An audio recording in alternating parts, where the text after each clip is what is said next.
Picture dedicating your life to defending a nation, getting slammed on the floor within its own courthouse. That is Elijah Cross, a hero, a vet, and a man who would not be silenced. He entered that courtroom to defend a friend, but instead ended up face down on the ground. The fall of Elijah Cross. Elijah Cross, Faye, a retired Navy SEAL, had traveled as a witness in a civil trial. In his pocket, he held evidence, papers that might alter the life of another veteran. But when he saw a white officer gaze at him, he did not notice the medals, the service, or the sacrifice. He noticed only skin, and with that perception, he slammed Elijah to the ground. The crowd was stunned. The judge remained silent. Slowly, Elijah stood up, his hand covered in blood. Shame imposed upon him, but his dignity intact. How is it possible for a man who had risked his life for this nation to be treated like a criminal in its own courthouse?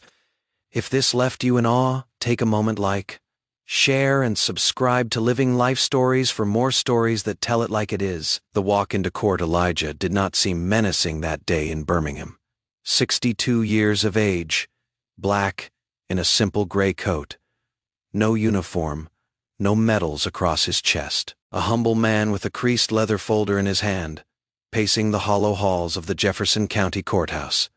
His back was straight, his pace deliberate, but in his eyes existed another tale, of wars waged abroad and battles waged in the heart. He wasn't there for himself. He had come on behalf of his old friend, Marcus Hale, a fellow war veteran, a man who lost a leg in battle and who had been just denied his disability benefits by the city. Elijah was carrying the documents that would possibly reverse the whole case in Marcus's direction. As he approached Courtroom Fabe, a figure stepped into his path. Officer Trent Malloy. Arms folded, badge gleaming, posture sharp with authority. Mid-phase white, standing as though the uniform itself had given him the right to decide who belonged and who didn't. Malloy's eyes ran over Elijah slowly, a scan dripping with doubt. "You sure you're in the right place?" he asked. Not out of curiosity, but with a smirk that carried something colder. Elijah's voice was steady. "Yes, I was subpoenaed to give evidence in the Hale case. These are court documents." Malloy did not shift. "You're here by yourself? No lawyer?" "I wasn't instructed to bring one." "I'm a witness, not a defendant," Elijah replied. Malloy grinned.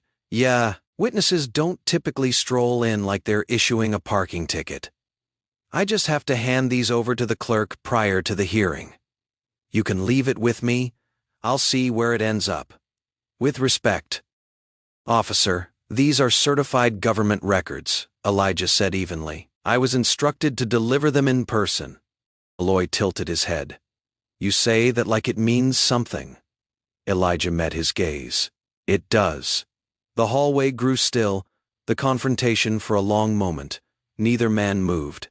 Then Malloy pressed a hand against Elijah's chest. "Step back," he ordered. Elijah's stance held steady. He didn't raise his voice, didn't push back. "I'm not here for trouble. I'm here to testify. That's all." But to Malloy, those words sounded like defiance. With sudden force, the officer shoved Elijah harder. His folder slipped, papers scattering across the marble floor like torn feathers. Elijah bent down instinctively, but Malloy's grip yanked him upright. Witnesses turned. Phones came up. No one stepped in. "Sir, these are legal documents." Elijah attempted a second time, his jaw clenching. "This isn't how you manage." He didn't get any further. Malloy twisted his arm and swept his legs. In a swift, brutal motion, Elijah's body thumped against the tile floor. The echo rung through the corridor. Gasps filled the hush. There on the courthouse floor, so cold it hurt, lay a man who had taken the jump from airplanes at midnight, slid through jungles and fought for freedoms, owed to every American. But here, in the very building of justice, his dignity was pinned under a solitary officer's knee. Blood oozed from his palm, where it rubbed the stone.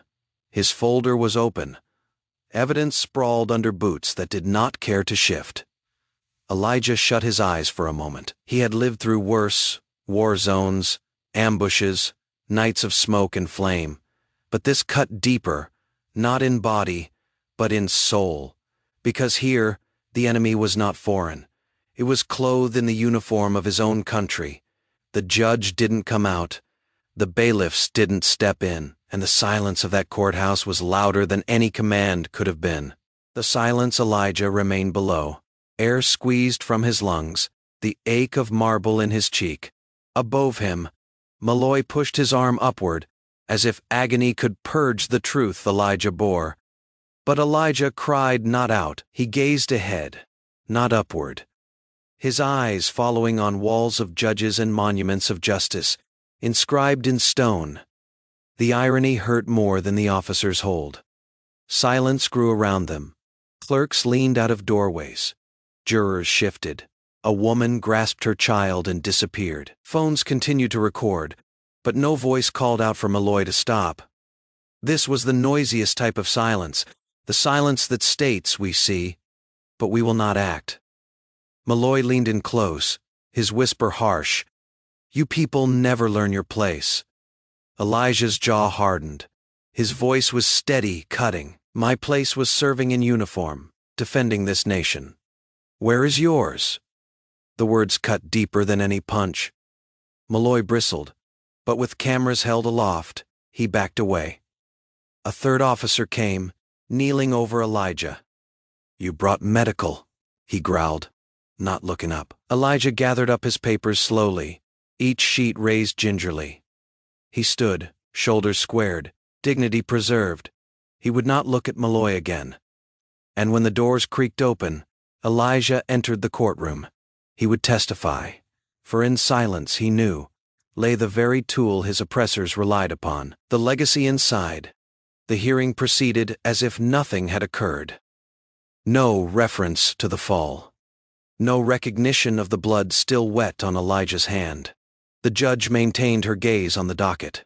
The lawyers rustled papers, but Elijah's voice never faltered. He stood, folder in his hand, and took the oath with a firm voice. Each word weighed not just the case of Marcus, but all veterans, all black men and women, who ever stepped into a system built to mistrust them. The papers were filed. The truth was on record. His job was done. When Elijah walked out of the courthouse that afternoon, the cameras trailed behind. Not because justice had been done. It hadn't. Not because the officer was held accountable. He wasn't. But because a man who had been knocked down got back up and wasn't quieted. His tale went further than Birmingham. The video rang out in living rooms, on news feeds, in hushed conversations over dinner plates. It became more than an event. It became a question. What does it say that the individuals who are willing to give up their lives for this country still find themselves treated as if they are not a part of it? For some, the moment was brief. For others, it was a mirror held up to America's face, a truth too piercing to be ignored. Elijah never said he was a hero. He just said he was a man doing his job. But his tale became a legacy, a reminder that silence allows injustice, and standing, even when shoved down, is the loudest protest of all. And if his tale came to you today, don't make it stop here. Share it. Speak it. Pass it on, because some legacies are not carved in metals or in marble memorials. They are penned in the courage to stand up when the world needs you to remain down. If Elijah's story touched you, don't let it pass away. Share this video, post a comment, and subscribe to Living Life Stories. Because some truths aren't just spoken, they're passed on.